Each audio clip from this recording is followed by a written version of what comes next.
Iran और Israel के बीच चल रहे युद्ध ने वैश्विक स्तर पर गहरी हलचल मचा दी है और इस संघर्ष में शामिल देशों की भूमिका अब और भी अहम होती जा रही है। इस बीच ईरान के सर्वोच्च नेता अयातुल्ला अली खामोनई का बयान सुर्खियों में है, जिसमें उन्होंने इजरायल के साथ साथ अमेरिका को भी चेतावनी दी है कि यदि अमेरिका युद्ध में हस्तक्षेप करता है तो ईरान अमेरिकी सैन्य ठिकानों और हितों को निशाना बनाएगा। इस गंभीर स्थिति के बीच एक बड़ा सवाल उठ रहा है कि क्या चीन वास्तव में ईरान का समर्थन कर रहा है।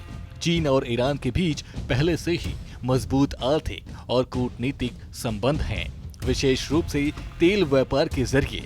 हाल के बयानों में चीनी विदेश मंत्रालय ने इजरायल के हमलों की निंदा करते हुए शांति वार्ता का समर्थन किया है।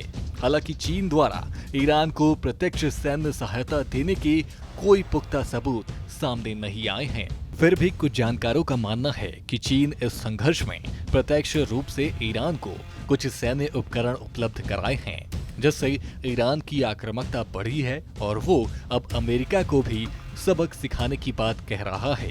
वहीं रूस के पूर्व राष्ट्रपति और रूसी सुरक्षा परिषद के उपाध्यक्ष दिमित्री मेदवेदेव के एक बयान ने और सनसनी फैला दी है, जिसमें उन्होंने दावा किया कि कई देश ईरान को सीधे परमाणु हथियार देने को तैयार हैं।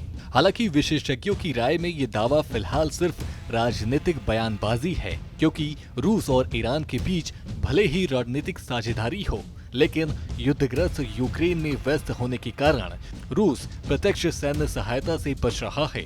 इसके अलावा अब तक किसी भी देश ने आधिकारिक तौर पर यह स्वीकार नहीं किया है कि वे ईरान को परमाणु हथियार दे रही हैं। ईरान का परमाणु कार्यक्रम काफी हद तक स्वदेशी है, जिसे पहले रूस और चीन से तकनीकी सहायता जरूर मिली थी, लेकिन वर्तमान युद्ध के दौरान ऐसी किसी भी आपूर्ति के ठोस प्रमाण नहीं मिले हैं। इस संघर्ष के चलते दुनिया दो धड़ों में बंट गई है। एक ओर अमेरिका, ब्रिटेन और अन्य पश्चिमी देश इजरायल के समर्थन में खड़े हैं, तो दूसरी ओर ईरान को रूस, चीन और पाकिस्तान का कूटनीतिक समर्थन प्राप्त है, जबकि सऊदी अरब और यूएई जैसे खाड़ी देश तटस्थ रुख अपनाए हुए हैं। इन सब के बीच खामोनई का एक और बयान सामने आया, जिसमें उन्होंने स्पष्ट रूप से कहा कि ईरान सरेंडर नहीं करेगा और यदि अमेरिका हस्तक्षेप करता है तो उसका अंजाम बेहद बुरा होगा। ये बयान क्षेत्रीय तनाव को और बढ़ा सकता है। हालांकि रूस और चीन ईरान को कूटनीतिक समर्थन दे रहे हैं, लेकिन अब तक उनके द्वारा सैन्य या परमाणु सहायता देने के कोई ठोस सबूत नहीं मिले हैं।